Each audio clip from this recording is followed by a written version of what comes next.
What's up, everyone? Metal Dave, along with my co-host Jason McMaster, bringing you another episode of the Talk Louder podcast. Today we got a great one, man. It's just a conversation. That's what we do. We have a conversation. This is not scripted. It's not rehearsed. We just get together and we talk rock and roll with people we love. And today we're talking rock and roll with Damon Johnson, and talk about a guy who loves rock and roll. Damon is as big a fan today as he ever was, but he's accomplished so much in his career. He is currently a member of Lynyrd Skynyrd. He broke into the rock and roll. Excuse me, say what, Dave? Yeah, Lynyrd Skynyrd. You've heard of them, right? Oh, hold Lynyrd on a second. Skynyrd. Did you say Thin Lizzy? I was about to, because he's done that too. I'm sorry, excuse me. Did you say Alice Cooper? I was about to. Yeah. Okay, that's how badass a motherfucker we had on the show today. If this mic wasn't on a stand, I would drop it. Yes. Yeah. Yeah, Lynyrd Skynyrd, Alice Cooper, Thin Lizzy, Black Star Riders, and let's not forget he broke into the scene with Brother Kane, a badass rock and roll band in their own right, who's actually rejuvenated right now. By the time this episode comes out, they will be on the road. They've got a couple dates in Texas in the coming days, and there may be more dates added by the time this airs. So check the website, brotherkane.com, for tour dates. You can also find a reissue, or not a reissue, the first time ever, the debut Brother Kane album on vinyl at brotherkane.com. Go to the website for all the news on Brother Kane. But yeah, what a career, dude. Lynyrd Skynyrd, Thin Lizzy, Alice Cooper, Black Star Riders.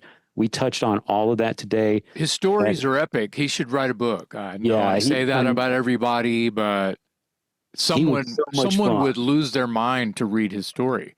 So much fun to hang out with. Yeah. Just story after story, and he's just so full of gratitude. You can just tell that he still can't believe these things are happening to him. And before I forget, I want to thank our friend Tony Higgy for putting us in touch with Damon. Bless him. Tony, of course, plays guitar for Tom Kiefer. And you know what? I was thinking about this. By extension, we probably also need to thank our friend Ace Von Johnson from LA Guns, because he put us in touch with Tony. Right. Here we go.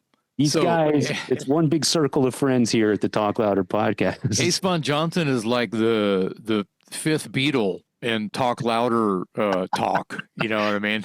Yeah, they've all been gracious enough to be on the show. And fortunately, they all had a good enough time that they tell their friends, and then their friends come on and do the show, which is awesome. We couldn't be happier that these guys are so willing to spend their time with us. But man, what a storied career. We're going to hear all about it today. Damon Johnson on the Talk Louder podcast.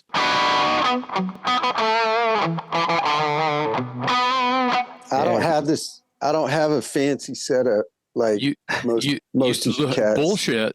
Here we are in Mom's basement in front of the landfill, and you look like you're in a photo studio. So Jason, that's the cliche that everybody says, that people are doing these fucking podcasts in their mom's basement. Well, Guilty. it is what it is. Whether it's not really Mom's basement, it's still old guys and a microphone in front of a bunch of crap they can't get rid of. Fucking A, dude. You can't say it. You can't say it better than that. Yeah. Listen, fellas, thanks for having me. Thanks for having me on. Man. Yeah, we're stoked. Yeah, we got to give a shout of thanks to Tony Higgy. We had him on the show, and he was awesome. Yeah, Tony, I love that guy, man. Yeah, Tony, of course, plays with Tom Kiefer, and he was kind enough. Apparently, he had a good time on the show because he passed along your contact info and said you'd be happy to join us, so we're grateful. We appreciate it. Tony Higby. I've never heard of him. Who is that? Here we go. Hey, Jared, can you edit that out? Hey, Jared, you're out in the truck. Can you No way, that that's part staying out? in. That stays in. That stays in. Well, we do appreciate him, whether you've disowned him or not since then. I love that boy. I cannot say enough. He's a rock and roll motherfucker. He's a rock and roll motherfucker, guys.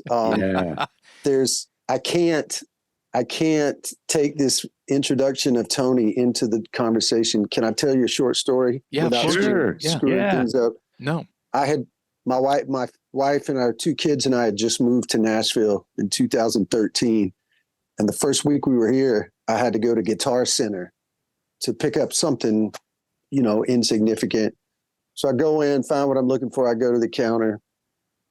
There's this long-haired blonde guy there, and he goes, "Hey man, how you doing?" I said, "Oh, I'm good." And I laid my thing on the counter. He goes, "Wait, aren't you Damon from Brother Kane?" And I said, "Yeah."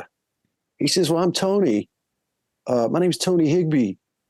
Man, I saw you guys all the time when I lived in Peoria. I really love that band." I said, "Thanks." He goes, "Man, what you should do is put that band back together, and I should be your guitar player." Yeah. Yes. Yeah. And I was like, "Oh wow, man, yeah, that'd be awesome." Yeah, I'm not really doing Brother Kane, but man, thanks for the kind words. I went straight out to the car, and I get in, and I tell my wife, I go, "This fucking guy in there, just like straight up, like, oh, dude, I should be your guitar player. Who the fuck does he think he is?" That's hilarious. He told us that story. I forgot about it, but that's right. He told us that same story. That's classic. Guys like that, even though they're squeaky wheel, once you hear them play and finally know what they're exactly about, you're like, fuck, he was right. You're totally right, Jason. Yep. And listen, man, you guys know this. It's like, I respect the hustle that anyone is doing. It's just the fact that 9 out of 10 times, maybe you see that person play and you're like, yeah, nah, Yeah, that's not gonna work. Sometimes that percentage is they're in it for something else. They're not in it because the music makes them wake up in the morning. Yeah, man. So they're in it it was because they want to be in the photographs and shit. Totally, bro. And I get that too. I understand. But I had the occasion to actually hear Tony play, like, I don't know, a couple months later. It was a little while, but I was like, fucking hell, that's that guy that I met at the shop. That's so Yeah. He's awesome, fellas. I mean, this move to Nashville, we literally did it just for the lifestyle. My wife's family is in Detroit. I've still got kids down in Birmingham. So Nashville was sort of an in-between that made sense. I knew a few people here, and that was it, man. I could never have expected that it would kind of bring so many musical, new adventures for me and my work. And so grateful, man, that we decided to do that at the time that we did. And what about now? Any regrets now?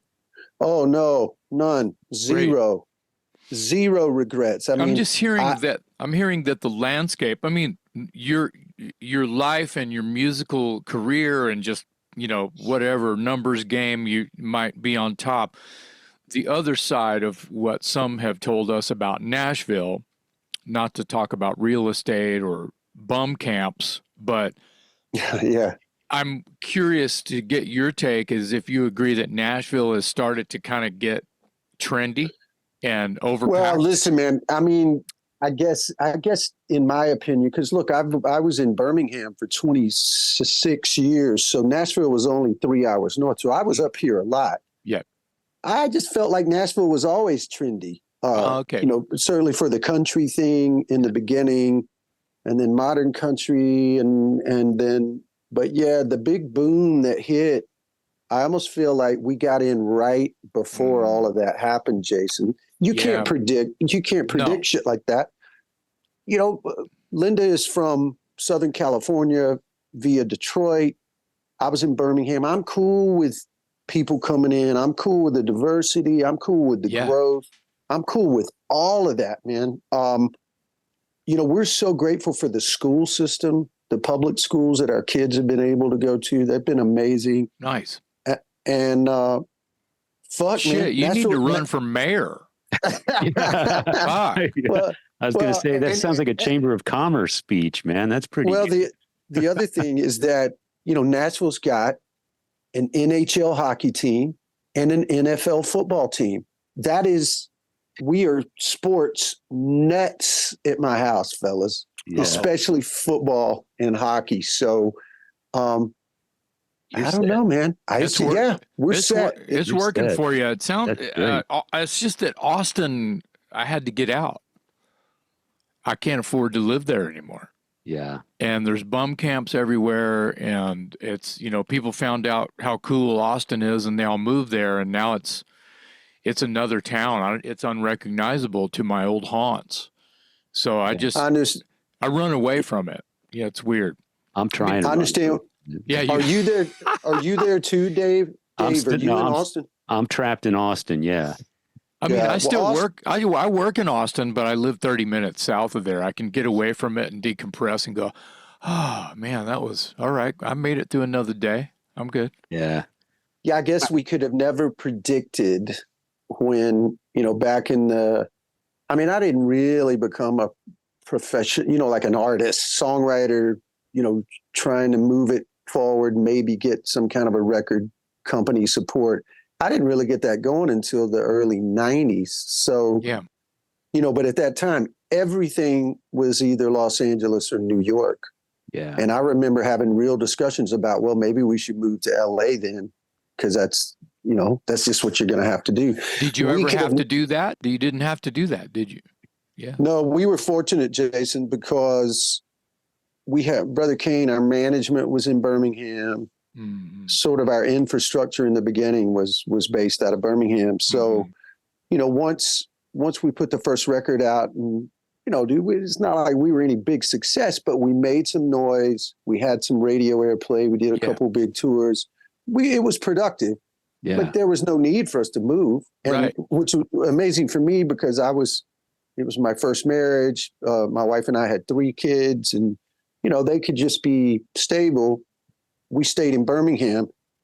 My point was we could have never predicted that Austin and Nashville would be the center of the musical universe for all genres that they have become now. Correct. Yeah. Which is I think great for the music. There's always going to be some ancillary other results, I guess, of that. Unintended consequences is what they call it. Yeah. Yeah. I mean, listen, you guys have talked to tons of musicians from Nashville, I would imagine. Yeah. Probably more of them than not are like, yeah, it's too big. Y'all stop coming. Stop coming. We got plenty of people here, come and visit, come to Broadway and treat it like Bourbon Street or something. But we just stay the hell out. We just had Tuck Smith, and he says, I got nowhere else to go. You can say all this other shit about Nashville, but I'm here and I should stay here. I know I should stay here, but god damn, Yeah. So he's in agreement, but he doesn't want to go anywhere just because he can't think of anywhere else that he should be, Well, something, guys, that's another interesting point to all of this. You mentioned someone like Tuck, who I just had an opportunity to meet for the first time. Mm-hmm. I guess it was 2 or 3 months ago. Wow. He was at my buddy's studio recording, and I've heard of them just like I've heard of some other really talented young rock bands. Man, the challenges for bands and young artists that love rock and roll, that were influenced by some of the same things that we were. How the fuck do you move that forward? How do you find infrastructure and, your people? Where do you market it? Where do I've been saying this for the last, 7 or 8 years that I've put out some solo albums, guys. I'm as proud of that music as anything I've ever done. If you gave me $200,000, say, hey man, go promote that. We want you to take this money and just use it to promote your record. I wouldn't know where to spend it. Right. Yeah. Who are you going to give? Hey, here's $200, man. Make sure people find out about this badass rock record I just put out. Fuck. Yeah. I feel for those cats, man, because it's just so challenging. It's so been going on longer than. Yeah, the business model has changed a lot. Yeah, that's right. And so I want to go ahead, David. And man, I mean, the history with this guy is ridiculous. I mean, we could spend a week talking to Damon, but we started off talking about Brother Kane. You've got some dates coming up in Texas. By the time this episode comes out, those dates will be the same week. So you've got a couple dates coming up in Texas in May with Brother Kane. So talk to me about those shows. Is there anything beyond that? And I also wanted to know if your debut album that you repressed on vinyl is still available. Yeah, man. Thank you very much, Dave. We are for sure going to be doing some other shows. You know, my new day job is playing guitar in Lynyrd Skynyrd, which I'm so grateful for. It's an honor that I could have never seen coming. So that's sort of the mothership of the calendar. Gotcha. And but the cool thing about that is Skynyrd is such a big operation that I kind of know in advance, you know, what certainly the next 6 months are going to look like. So then we can take that and find some places to try to book some more Brother Kane stuff. Very short version of this, Dave. I had no interest. Brother Kane was not on my radar in any way other than being proud of those songs, you know, loving the guys that I made that music with and toured with. And I would always play some of those songs when I would do solo gigs. Right. No concept about putting it back together. I was like, man, I can't, no way the original band get together. Everybody spread out, whatever. So it wasn't until after I started playing with Skynyrd that it was my manager, Kevin. He's like, man, this Skynyrd thing is set up so great. They're only doing 40, maybe 50 shows a year. It's mostly weekends. What about Brother Kane? Because that's what everybody started asking me about.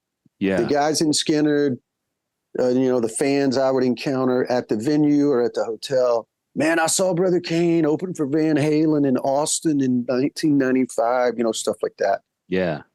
So I give Kevin credit for kind of helping push it forward. And yes, reissuing that vinyl record, which you can still get. Just go to our website, brotherkane.com. Right. You can get it's the first ever pressing on vinyl of that debut record. We're trying to move forward with doing the same thing with our second album, Seeds, and then ultimately the third album, Wishpool, as well. Yeah. I just wanted to say this also on the subject of Brother Kane. I remember when Got No Shame came out, and I remember hearing that song, and it sounded to me, it was one of those moments where you hear a band introduces themselves by way of a kick-ass song, and you're like, it kind of reminded me of when I first heard Guns N' Roses or the Black Crowes. It's like, whoa, this is the start of something that's going to last forever. This is so good. There's got to be so much more from this well to pull from, because this is a kick-ass rock song. Wow. And you guys made some waves and did your thing, but after 3 albums, as you said, it kind of fizzled out or whatever. But I think a lot of people remember that song fondly because it was such an ass kicker when it came out.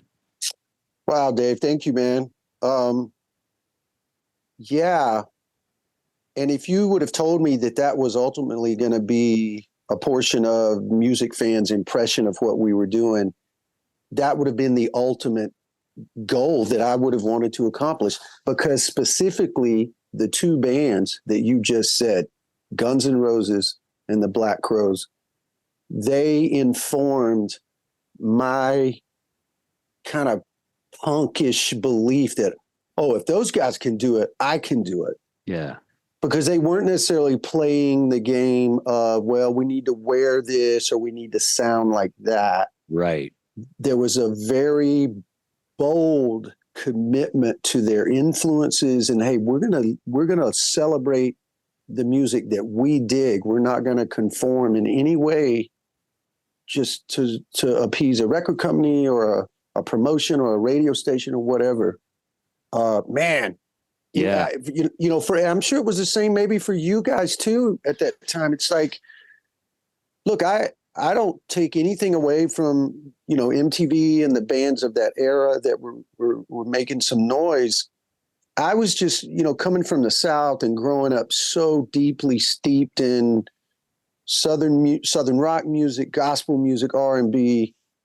There was just nothing out at that time that had also those influences, as well as just pop music, hard rock, straight ahead, you know, whatever. Yeah.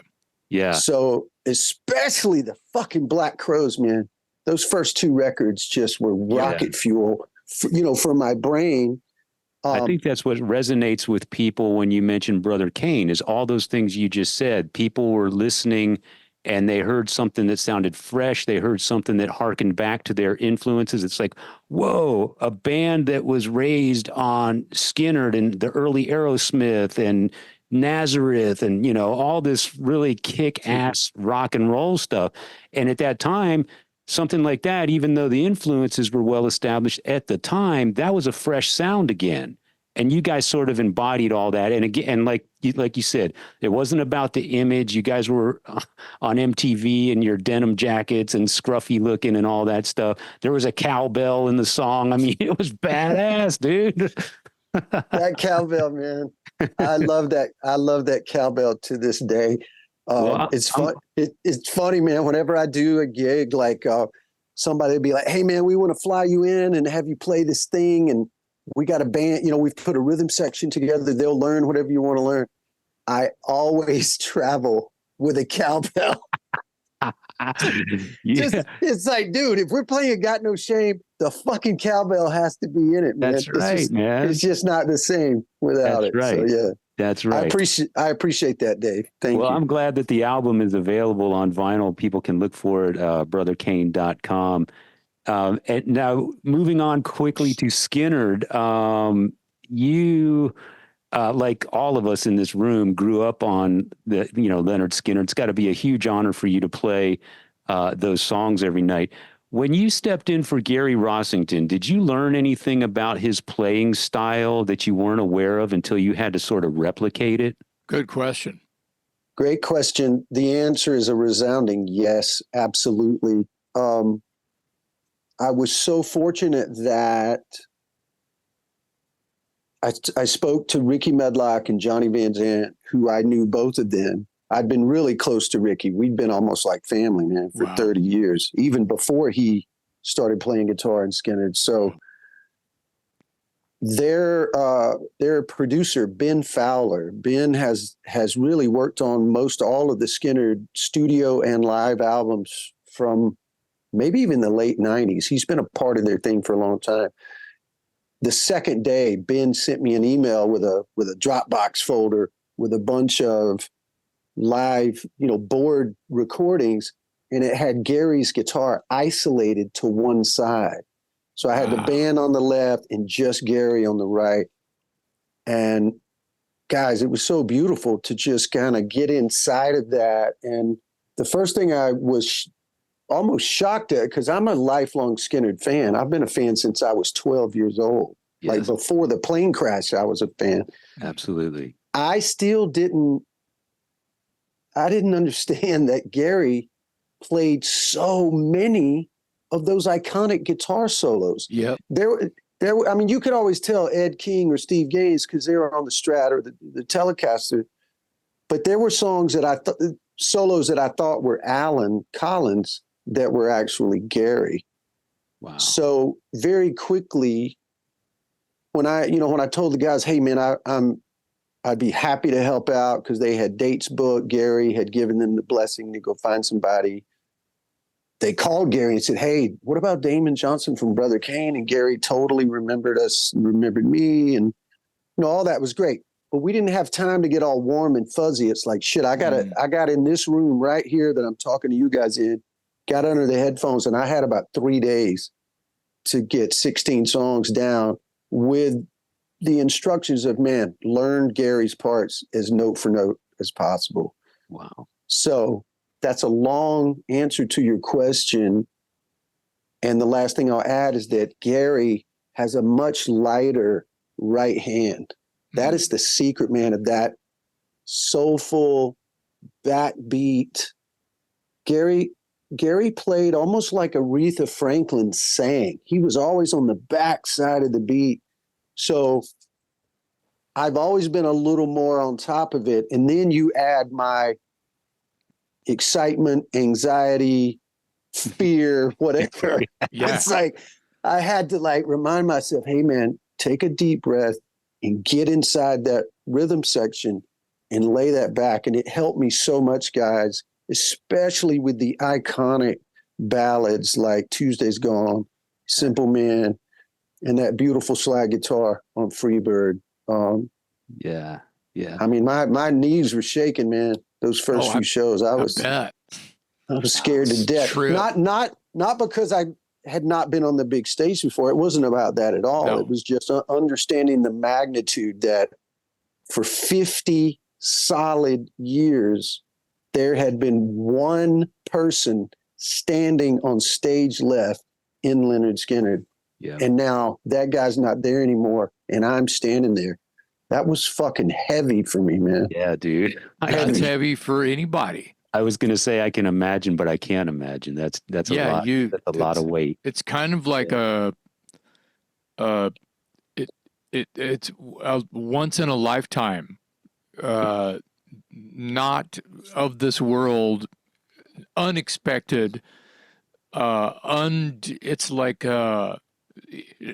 unexpected. Like I almost said, like there's absolute zero feeling of how to go about that other than tighten the straps.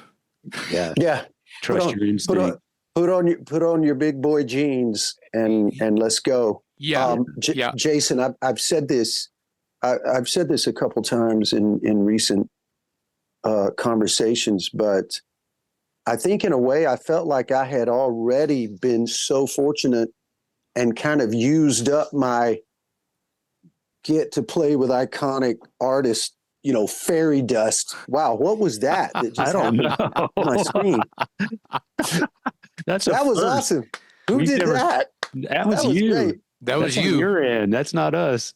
I'm telling y'all, man, this newest iPhone update, something is up. I'm not thrilled about it. It's doing weird stuff. You said a magic word, and the All this iPhone fairies came in and flew over your head and Started dropped some throwing confetti around. Yeah, That's crazy.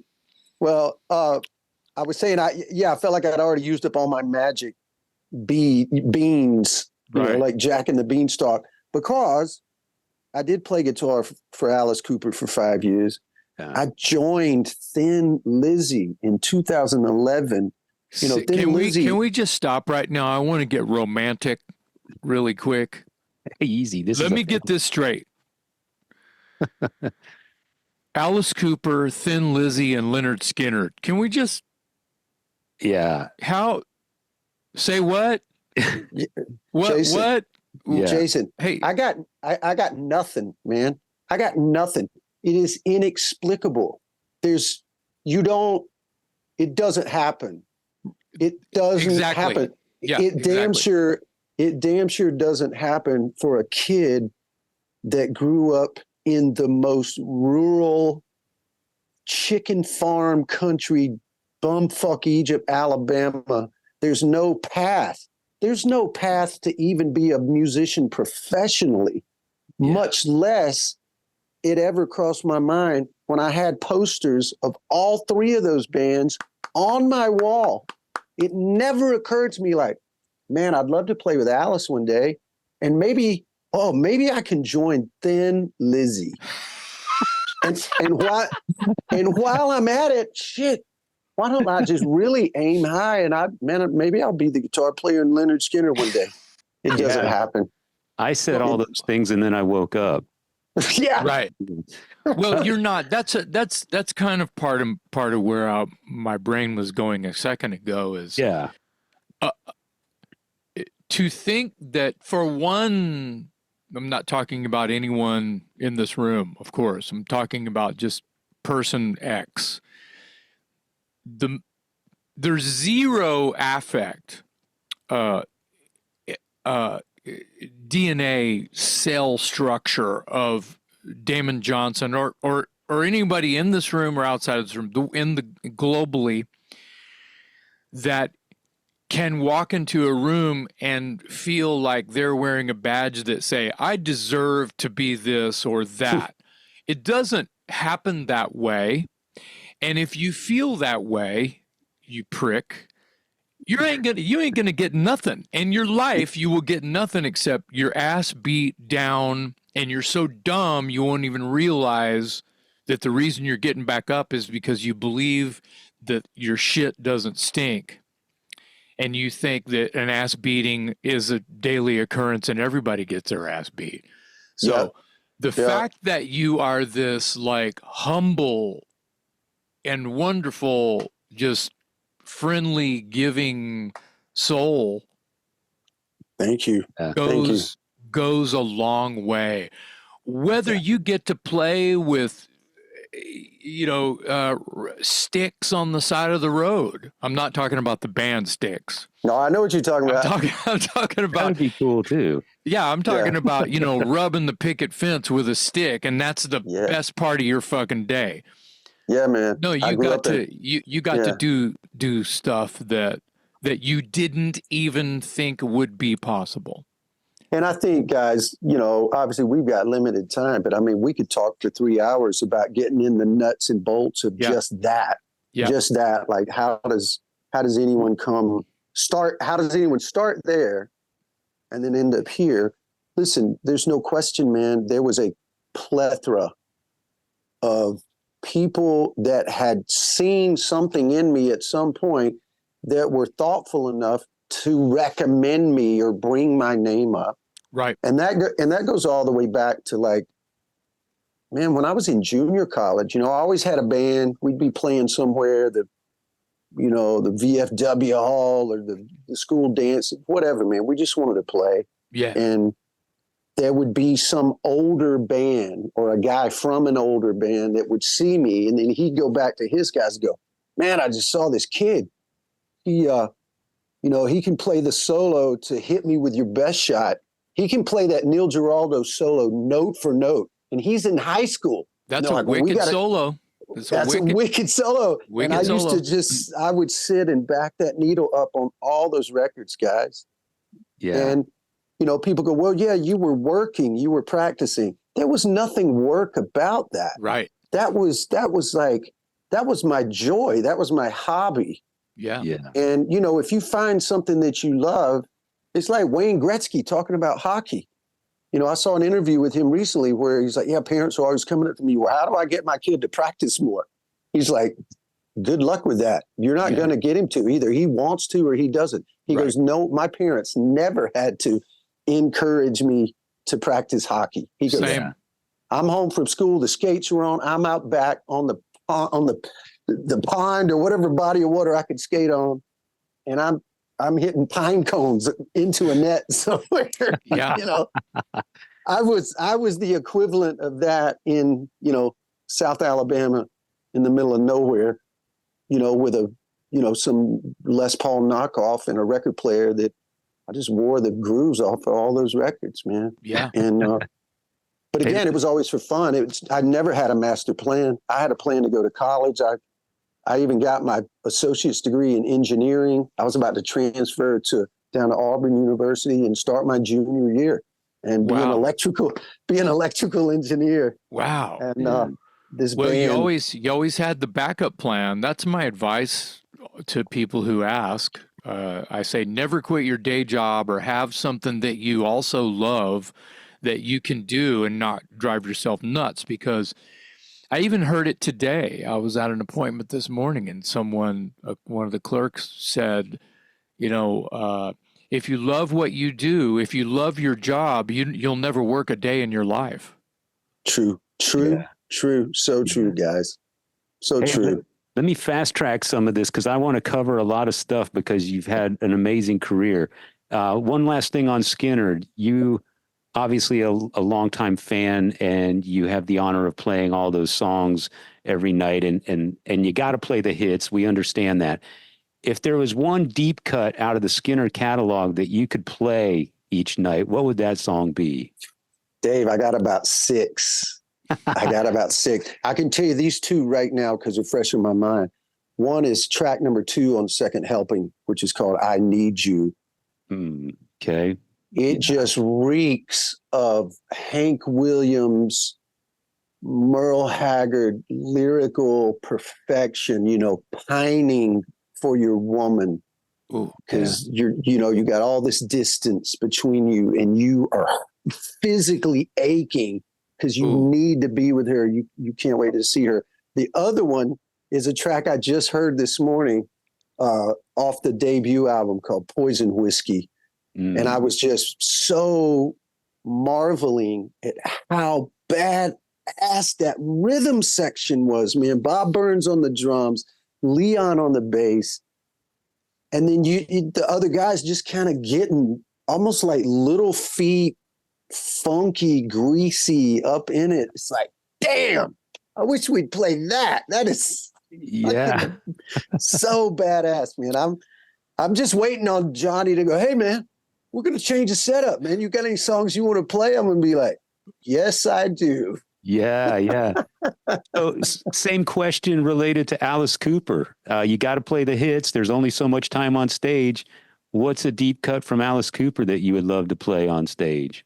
Well, Dave, you'll dig this. When I first got the call about going to the audition, I was kind of going through the songs in my head like, wow, I wonder what they're going to want me to try out on, you know? And you just knew they were going to want to hear, I'm 18, school's out, Poison, No More Mr. Nice Guy. But the first song I thought of is like, it's almost like the original Alice Cooper band's epic song, the equivalent of Freebird, and that's Halo of Flies. Yeah. That which shit's epic. I can't remember. Is it on Killer or Love It to Death? Yeah, on Killer. So I get the email from Alice's manager saying, "Here's the 5 songs we want you to come and play." Halo of Flies was one of them on the list. I was like, "Fuck yes!" Nice. and you know that's a big ask for anyone because there's so much arrangement. It's prog rock. That shit's prog rock, dude. Yeah. There's almost no 2 parts that are the same. So. That was a thrill. So, yeah. And Jason, you'll love this, man. When I flew to the audition for Coop, let's see, that was 2004. So Linda and I got married in 2002. Our son Gabriel was born on a Tuesday. The Alice Cooper audition was all the way in LA on the Thursday.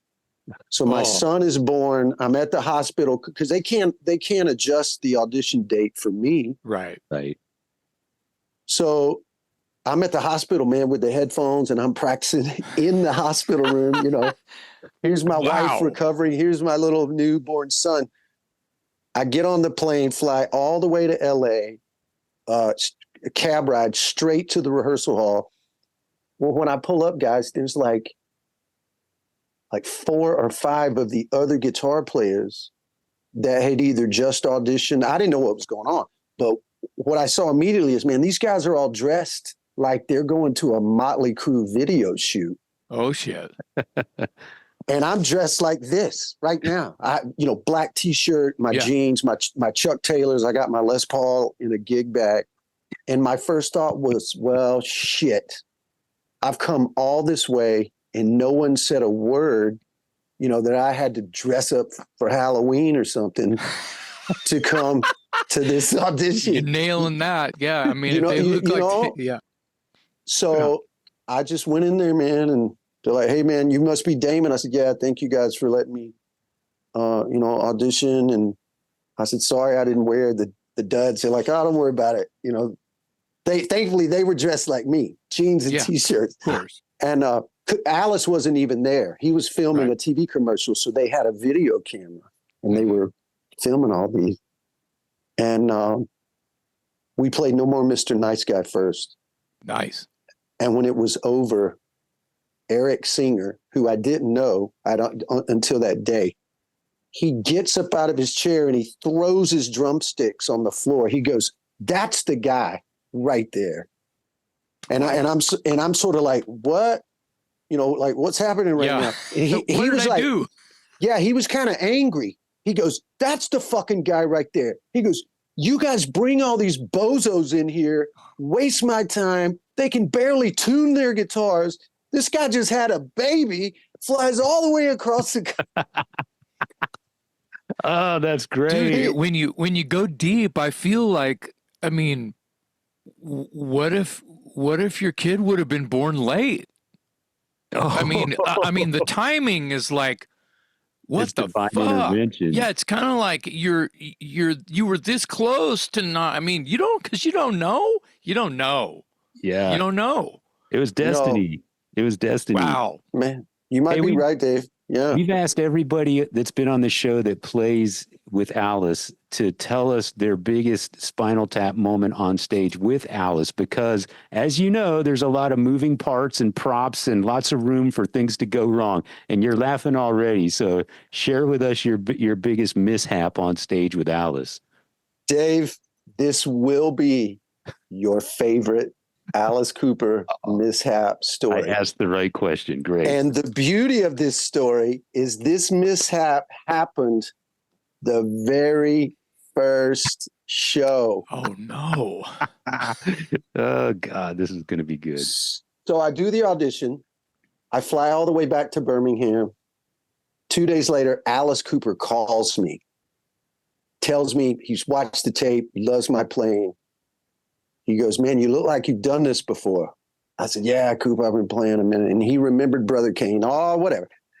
He goes, well, write these down. These are the songs we want you to prep. We're going to have a couple days of rehearsal. So I fly back to LA. We had 3 days of rehearsal. And there's all these notes, you know, about the production. And the guys are like, hey, man, listen, right here after Ballad of Dwight Fry, make sure you're not standing in this spot because the guillotine's going to roll out. And then right here on, School's Out, the balloons are going to come out and Cooper's got his sword. So just be mindful of that and just watch where you're going. They had all these notes and I was like, wow, man, this is like a Broadway musical. Oh yeah. I love it. I was so excited. And man, I'm at the hotel and practicing. We're doing it. Classic set list, a couple new songs. It was so fun. First gig, guys, we play some arena in like Atlantic City, New Jersey. It was at like a casino arena. We're doing the gig. Everything's going awesome. I'm just like wide-eyed and like, holy shit, man, I'm the guitar player for Alice Cooper. Well, one big moment that I knew was coming was I had to play the guitar lick, the intro to Is It My Body? You guys are hip to that song. Mm-hmm. Yeah. It's got that sexy ba-doom, right? Killer. Yeah. Mm-hmm. So I got on my Les Paul. I'm all dressed in black. I'm wearing eyeliner for the first time in my life, by the way. Awesome. So I walk up to the front of the dead center front of the stage because Coop had already said, hey, man, I want you shoving that guitar down their throat, man. You know, don't lay back. Get up there and work it. I said, got it. No problem. I'm playing the intro to Is It My Body? There's like 6 spotlights, and I'm standing there feeling like Thor on top of the mountain, with his hammer. I'm just like, bro, I'm killing it. This is awesome. I feel Alice walk up beside me and he puts his arm up on my shoulder because he's going to lean on me and sing that opening line. What have I got? Right? Yeah. Mm-hmm. All of a sudden, there's that fucking boa constrictor, which no one had ever said one word about. Not one word. It was about 8,000 people. I am shitting myself because I'm cool. I'm cool with snakes as long as I know I'm about to see one. Just don't spring that shit on me, man. I'm pissing myself, guys. I'm just like, I took my glasses off so you can kind of see my eyes. I'm just looking down at my left hand like, oh God, as soon as the drums come in, I'm getting the fuck away from here. Oh, wow. That's classic. That Guys, is classic. Thankfully, I am happy that I don't have some calamity like I fainted or I fell down or ran away. Nothing like that. But I'm just telling you. Yeah. That was Spinal Tap. That was Spinal Tap. Man. Yeah. Gave you the willies. Why don't you just write snake on the set list? That's all you had to do. Is It My Body? Dash Snake. Because they had everything else, you know, the guillotine, the straitjacket, the balloons. Did you miss the part? Maybe it just said boa, like Alice wears the boa. Alice has the boa around his neck. He comes out and leans on the guitar player with the boa. They just left off the word snake or constrictor. Or, you know, Fred. Who's Fred? Well, Fred's the snake. Oh shit, there's a snake. Got it. Yeah. You can't make this stuff up, guys. You can't make it up. Classic. Thank you for that. That's classic. Thin Lizzy and Black Star Riders, you got to work with the great, one of my favorites, Scott Goram. Kind of like the question I had about Gary Rosington. What, if anything, did you learn about Scott as a player, and just tell us something about Scott Goram that we don't know? Well, I mean, you've seen Scott in interviews, you know, now with the advent of the internet and YouTube and whatever, man. He is just the single coolest guy on the planet. Yeah. The coolest guy in any band. He is so gracious with his time. He'll answer any question. Friendly almost to a fault. Wow. Like we would finish some gig and he'd just open the dressing room door and let anybody that wanted to come in there. And I'd be like, hold up, bro. No, we can't be having all these people in the dressing room. He just wanted to like sit back and that was sort of how the original band, that was their routine. Yeah. Do the show, you know, crack a cold drink and just sit back and meet the fans. And so, you know, it's not an accident that Scott was a constant in Thin Lizzy for all those amazing records from Nightlife till the very end, you know, with Thunder and Lightning. Yeah. So if you think about it, man, in that time period, his guitar sidekicks were Brian Robertson, Gary Moore, Snowy White, John Sykes, all amazing, mammoth talents, man. Amazing guitar players. I want to do a cartwheel just when you say those names. Yeah. Yeah. I can't do a cartwheel until I hear those names. Well, I just thought of another interesting thing that you guys will find interesting based on what we've already been talking about, certainly about Skynyrd. But man, I showed up over prepared. Like, wow. You know, I was as much a fan of Lizzy as I was Skynyrd. So I knew the studio version. I knew the live and dangerous version. I knew the live version from like 1986. And, you know, Brian Downey was on drums, guys. When I first joined, Brian was on the drum kit, man. That's for me, that was the equivalent of recording with James Jamerson in Detroit at Motown or something. Like that guy's feel, the way that guy plays a shuffle. You know, the biggest example is The Boys Are Back in Town, of course. Nobody swings it like he does. No. Yeah. It's just his musicality, you know, and it just turned out that way because he listened to, you know, blues records and jazz records as a kid. They didn't have hard rock heroes like we do. They wrote the handbook. Right. They were the pioneers of all that. So after that first rehearsal, you know, everybody was really happy and I'm feeling super comfortable. And Scott called me and he goes, "Hey, bud, listen, man, you're playing great." He goes, "I just want to tell you, man, don't feel like you got to play this stuff like the record. You know, I want you to be Damon Johnson. I want you to bring your musicality and your ideas, you know, to these songs." Yeah. And I said, "Well, Scott, thank you." I said, because I know the intent with which that's coming from. And I said, it's not lost on me and I really appreciate it. However, if I come to see Thin Lizzy and I'm the lifelong fan that I am, and I'm standing out there in the crowd and I'm looking up there and there's Brian Downey on the kit and Scott Goram on guitar, and there's some new guy, I don't know who he is, and he's going to stand up there and play the solo to Emerald or Still in Love with You and give me his interpretation of what he think it should be, I'm going to want my fucking money back. Yeah. I don't give a shit what this guy, how good he is or what he thinks should have been played. I want to hear that fucking Brian Robertson solo like I grew up on, like I listened to on an 8-track tape in my dad's Mercury Comet, driving me to school, whatever. And he cracked up. He goes, bud, I've never thought about it like that, but I guess you're right. Wow. Yeah, I wholeheartedly agree with the fan inside of you that is able to feel comfortable and tell the man, how your heart feels with an opinion so strong as a fan. Yeah. And then have him react the way that he did, it just is the cherry on top. Wow. It was a cherry on top, man. I mean, have you ever met Brian Robertson? No, but check it out, Dave. I spoke to Brian on the phone one time. Yeah. Wow.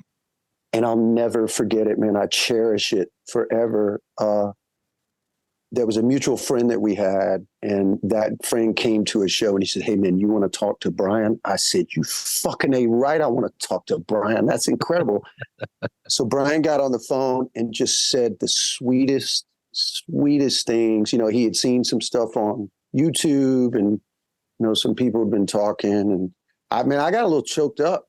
Wow. I mean, I kept it together, but I just said, "Brian, man, I love you. I'm so grateful for your playing and, everything you did, in your career." And I just said, I can't put it into words, man. I get to stand up there and play. Because, dude, that guy was ferocious. Yeah. Ferocious. Yeah. I had an occasion at a Gibson event to talk to Slash, and somebody in the group was like, "Man, who's the best wah-wah player of all time?" And, somebody was talking about, all kinds of names came up. And the minute I raised my hand, I said, "Guys, respectfully, it's Brian Robertson." And Slash turned around and looked at me. He goes, "You fucking A right, man. Brian Robertson." Wow. Yeah. Just his phrasing and how he would bend it, like he would bend the wah pedal almost like bending a string, and it was like he was having a conversation with a foot pedal, man. Those breaks, those wah-wah breaks on Jailbreak are they sound like a person. They sound like a human iconic voice.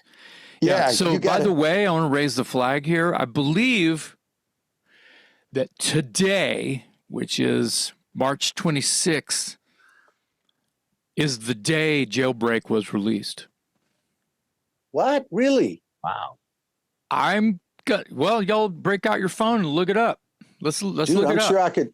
Yeah, I'm sure I could. I'm on my phone. You guys look it up. You may very well be right. So same question I asked you before, Thin Lizzy, what deep cuts do you wish you could play? Again, they got to play the hits, but if you could pick one or two, if Goram came up to you and said, "Hey man, we're going to change up the set list like Van Zandt might one day," what would you add to the list? Dave, deep cut off of the Jailbreak record is Romeo and the Lonely Girl. Excellent. Oh my God. Yes. Great song, great Scott Goram guitar solo. Yeah. Which I can play right now, note for note.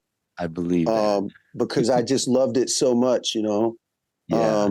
That's a great song. There's some great songs on that album, Fighting. Yes. There's a killer song, Fight or Fall. Sorry to interrupt. I was right. March 26, 1976. Wow. Thin Lizzy Jailbreak came out today. All right. All hail the great Jailbreak. Yes. Well, thank you. Get your head around this, guys. In 2 years, it's going to be the 50th anniversary of that record. That's the good news. The bad news is we're old as fuck. Yeah. I was I had just turned 11. Wow. In 76. I had just turned 11. So you were pretty adamant about the name when you were adamant about not carrying on with the name Thin Lizzy, and that's sort of what gave birth to Black Star Riders. Is that correct? Well, I mean, full disclosure, Dave, because because of bands like Lynyrd Skynyrd and Foreigner, you know, even back then, I mean, that was 2011 that I became a part of, you know, working with Scott. I knew that there was some kind of a path that could be taken to make it work. It does require some sophisticated management. Like there's going to have to be some conversations held, not just with the existing principals in the band, but the estates, Phil Lynot's family, maybe Eric Bell's family is a part of that conversation as well. I don't know, but it could be done. And unfortunately, there wasn't the team around Scott and Brian to navigate that going forward. I completely understand, man, that it had to be daunting and intimidating for those two guys to think, oh yeah, man, we're going to call this Thin Lizzy and we're going to record a new record. Yeah. Wow. You know, the minute that the songs came together, and thankfully we had some good songs, but you get in and you start tracking it and you're thinking about it under the umbrella of, okay, this is going to be Thin Lizzy 2011. That was the moment where it's like, yeah, man, as good as these songs are, you know, Phil Lynott was Thin Lizzy. Yes. Even more so than Ronnie Van Zant was Lynyrd Skynyrd. Lynyrd Skynyrd was all those guys. Ronnie was the leader. Ronnie was the spiritual core, the nucleus of this magic. He drove those guys, pushed them to work hard and all that. There's no denying that. But Phil Lynott showed up, man, with a guitar and songs written. He had all those sophisticated chords and The Boys Are Back in Town or Dancing in the Moonlight. He wrote all that shit, man. So it was his baby. So that was the moment that we were like, yeah, let's come up with a different name. And certainly the British press supported that loudly. Yeah. I think a lot of people did, honestly. I mean, you're talking, as you said, you're talking about an iconic, I mean, that's like Motorhead going out without Lemmy. I mean, there's just some people you just can't, or you shouldn't anyway. Perfect example, Jay. That's a great comparison. Yeah, and Phil is like that. But I will say then, you know, after I heard Black Star Riders, I was like, whoa. I mean, Ricky Warwick, dude, amazing. Anybody listening to the show or watching the show that hasn't picked up some Black Star Riders albums, if you're a Thin Lizzy fan, you are going to love what you hear because it is a continuation in sound and spirit. And man, Ricky Warwick does one hell of a job on those vocals. It's incredible. It's almost eerie how good. He's an amazing talent, Dave. And, you know, I mean, obviously Scott was our in-house legend and rightfully so. Sure. But well said, your words just then. Ricky deserves so much credit, man. What a great songwriter. You know, whenever he and I would get together to write, he would literally have a stack of notebooks loaded with stories, poetry, ideas, titles. I've never had the experience of writing with anyone that was so committed to just the art of songwriting the way Ricky is. And it was like a bonus blessing for me. Yeah. You know, it was one thing to join a band and get to play with Brian and Scott, but I didn't see Ricky Warwick coming, man. That was the cherry on top, man. That's awesome. Amazing. Jason toured with Ricky and his Dangerous Toys, toured with the Almighty back in the day. Oh, wow. Yeah, it was a while back. It was winter '89. We did Germany, UK, stuff like that. Wow, like man. A 2-week run in late '89. Sharing gear with the Almighty. Yeah, now they were, correct me if I'm wrong, they were a fairly new band. They were new. Point, right? We were both on our debut records. Okay, cool. And we stayed at all the same hotels. So, you know, they were just there. We were just there all the time. We probably shared dressing rooms and stuff. We were both supporting Faster Pussycat, whom had just done opening support for Guns N' Roses like a couple months prior. So they were, the iron was hot. So they were back over and brought a couple newbies with them. So what a great package, man. Faster Pussycat, Dangerous Toys, and Almighty. That's great. We played in Glasgow. So that's their people. So, you know, we were in their house kind of thing too for a second. Yeah. You guys you'll get a kick out of this. When I first joined the band, Ricky and I went to catering. He goes, "Hey man, there's no way you remember this, but the Almighty played with Brother Kane one time." And I was like, "What?" He goes, "Yeah." He goes, "Charlotte, North Carolina. Wow. The venue was called Rusty's." Wow. And I was like, "Wow, man." I said, "You played with us?" He goes, "Oh yeah." I said, "Did we meet each other?" He said, "Really briefly, you know, because we were in different dressing rooms." And I says, "Well, God, I hope we weren't dicks." He goes, "No, man, you guys were cool." He said, "We just didn't really see you." He goes, "I just remember we were happy there were some people to play to because y'all had a pretty good crowd." Oh, I'm sure it was like a free radio station thing where they gave the tickets away. Yeah. I said, "Well, why didn't," he said, "Well, why didn't we hang out?" He goes, "You were after some girl." Oh, shit. I said, "Yeah, that happened." Yeah. I saw Black Star Riders. Dave, you were probably there too. I don't really remember in San Antonio on the Priest. Oh yeah. Priest and Saxon. Weren't you guys Priest and brother. Saxon? Yeah. Yeah, man. Yeah, I was there. I saw Ricky, but he didn't recognize me. He was in catering by himself, and I was back there just getting a drink or something. And I said, "Hey, Ricky, good set." Yeah. He didn't recognize. I didn't want to bother him. So. Oh man, you should have said hello. He's super, I'm sure. I'm sure, cool. but I didn't. Yeah. I didn't put much energy into it. That was Dave. That's when I was carding drums for Nigel. Yeah. I remember that. Yeah.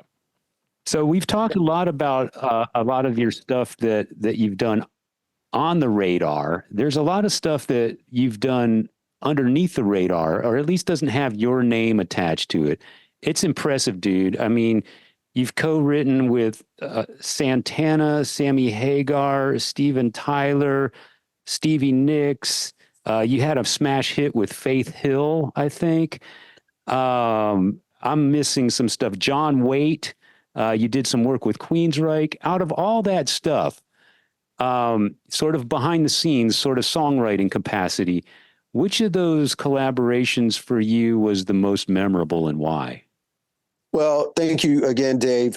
So it's important that you know that the Santana song, which Steven Tyler sang the lead vocal, that song and the Stevie Nicks song, we didn't write those with them. Okay. You know, as a matter of fact, I've never met Stevie. I've still yet to meet Carlos. Fate and circumstances just turned out that they heard a song that I had co-written. Okay. And in the Stevie Nicks song was first. Amazing talent, producer John Shanks, who's, you know, man, he's been in Bon Jovi, I guess, for 15 years now, because John produces all those Bon Jovi records. But John's produced a lot of people, Melissa Etheridge. The name escapes me. Anyway, John and I, we'd written together one song on the last Brother Kane record, Wishpool. Well, right after that, we got together again and we wrote this really, really great song called Every Day. And this is just how the business works in strange ways, guys. I'm back home in Alabama. He gets a call from Stevie's manager, who also manages Melissa Etheridge. And John was Melissa's guitar player at that time. Okay. He said, "Hey, Stevie's almost done with her record. She's looking for one more song. Have you got anything?" He goes, "Yeah, I got songs." So he makes a CD with like 15 songs on it, sends it over. The manager gives it to Stevie. She takes it home. She says, "Hey, I love this song, Every Day." She goes, "Who wrote that?" He goes, "Oh, it's John Shanks and some guy, Damon Johnson." And so she gets on the phone with John. I'm home one day And John calls, he goes, "Hey man, check this out." And he holds the phone up and he plays the song, and I can hear this different voice.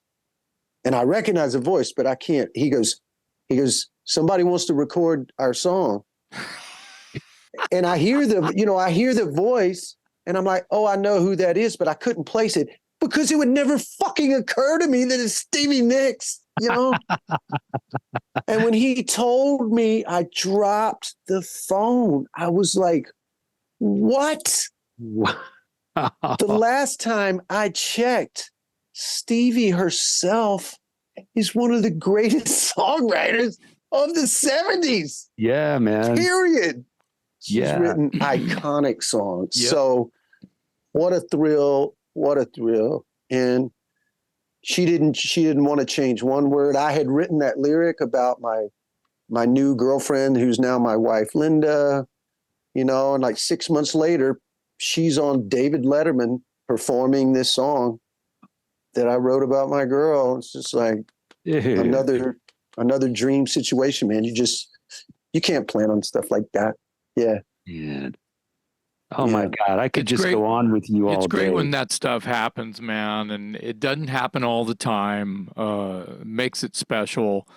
That reminds me of a mind-blowing story that I heard about Dee Snider. He wrote a song and Celine Dion was in the studio next door and is walking by to get coffee or go to the restroom and knocks on the door. The door's open. "Hey, can I come in?" And, they're just sitting at the console. "Can I come in and sit down and listen?" "Oh, sure, Celine Dion."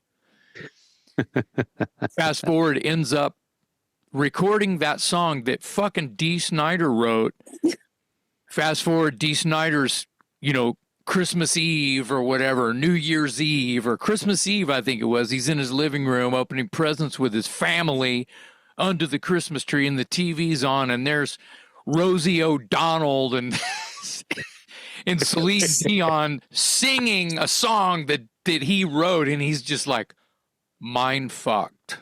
That's crazy, man. So similar. I love it. Similar tingly episode, Phone Dropper, right? Phone Drop, right? It really is, guys. That's such a great story. And I love Dee Snider, by the way. Dee is what a cool motherfucker. What a cool motherfucker, a force of nature. Yeah, that's perfect description. Yeah. Dee has threatened more than once now that he wants to record his version of Got No Shame. Wow. Ooh. Which would be badass. Rock and roll. Yeah, I said, "D, how do you know about that song?" He goes, "Dude, I play that on my headphones when I'm at the gym. I crank that thing up and get on the treadmill, and I'm just like, go." I told you, man, that song does that. There you go. I saw Twisted Sister open for Iron Maiden in 1983. Yeah. It's like more of that stuff we were talking about. You just can't. It doesn't occur to you that these things are going to happen. Right. I want two last quick questions from me, and then we'll let Jason chime in one last time, and then I got to go. But I wanted to know, number one, is it true that you did an album with Damn Yankees that's not been released? And if so, will it ever be released? And then number two, I wanted to give some time to your project, Damon Johnson and the Get Ready. Tell us about that as well. Oh, thank you, Dave. Yeah, man. First of all, the Damn Yankees thing did happen. This was 2001. No, sorry, 2000. And it's hard to, I'm going to make this long story as short as I can. Tommy Shaw and JY from Styx had just gotten the rights to the name Styx. They had parted ways with Dennis DeYoung. Yeah. But at that same time, the Damn Yankees were scheduled to make a third record. It was on the schedule. They'd already been advances issued, all that kind of stuff. Well, then this thing happens with Styx and throws a kink in the plans. Well, John Kalodner, the A&R guy, said to the four of them, "Hey, man, what about if we could bring in somebody else and we just make the record? Tommy's already co-written some songs that we can record." Tommy was like, "Absolutely, man, whatever.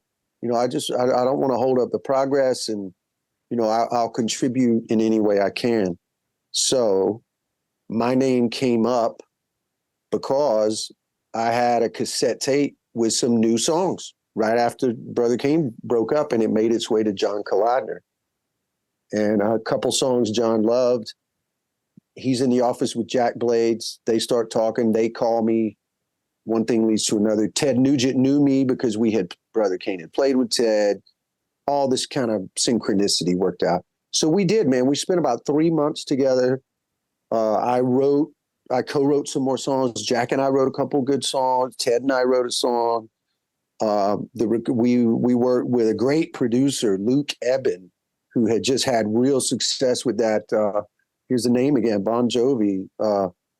What's that song? It's My Life. Oh, yeah. Remember that was kind of a comeback hit for those guys. Yeah. Well, Luke produced that. So he was kind of riding high from that, and just a great experience. And we made the record. Tommy came in, sang some vocals. He was kind of circling as best as he could. And then we got the mixes of the album, and all of us were just underwhelmed. We were just like, Wow.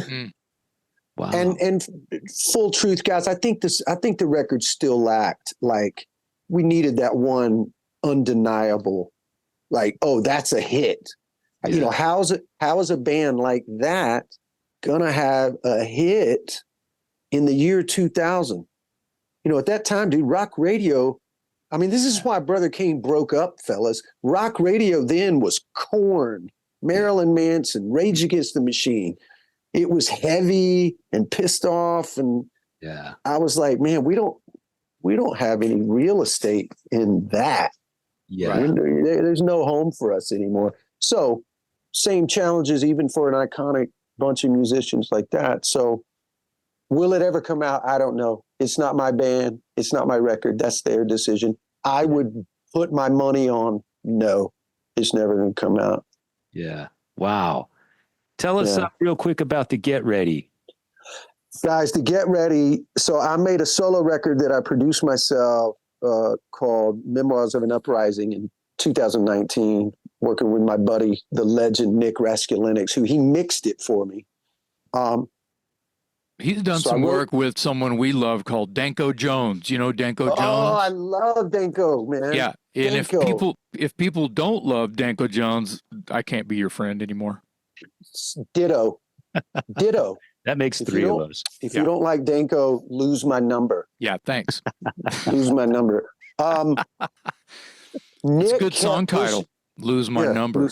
Hell yeah, that is. Let's go, man. Yeah, I'm ready. Whenever you are, you let me know. Jason, that's what they say in Nashville. Write a word, get a third. Of the publishing. You know, don't bore us. Get to the chorus. Yeah. Anyway, I really had a great time making that record. So Nick kept pushing me to write some more songs. I was getting really riffy, guitar heavy. I don't know, man. I just had a lot to say. And my manager, Kevin, is like, yeah, dude, let's do like a power trio. And I said, I love it. So we came up with the name The Get Ready, Damon Johnson and The Get Ready. And guys, when I tell you that was my primary focus, I was happier than a pig in shit. Like, this is what I'm going to do. Independent artist, you know, selling CDs out of the trunk of my car. This is great. Because most of all, guys, I could have control over my calendar, and I wouldn't have to be away from Linda and the kids for 8 weeks, 9 weeks, 10 weeks, man. I'm sorry. Maybe I'm longer. I'm not in the military. I'm not, I got married to my wife because I love being with her. Right. Yeah. And the previous 10 years, there just hadn't been enough of that. So anyway, that's a great record, guys. I would ask your listeners and viewers, please go to the streaming platform of your choice. Type in Damon Johnson and The Get Ready. That's some badass rock and roll on that record, guys. That's what we like. We like badass rock and roll. Yeah.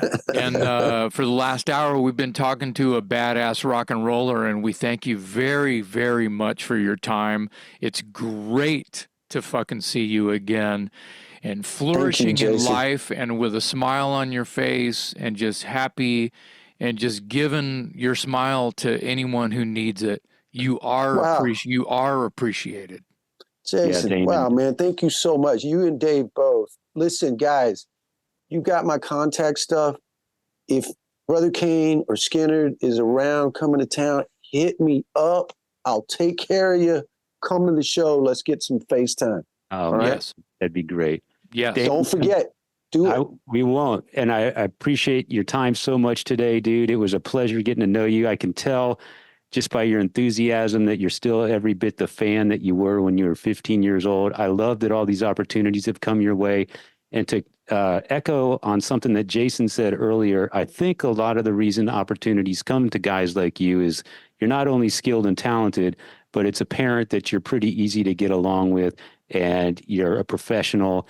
And I know when you're riding around in a tour bus or a van or whatever, that goes a long way. So I think your personality is one of your great skills and talents as well. So thanks for sharing that with us today. Well, I appreciate that so much, Dave. Thank you, brother. Yeah, man.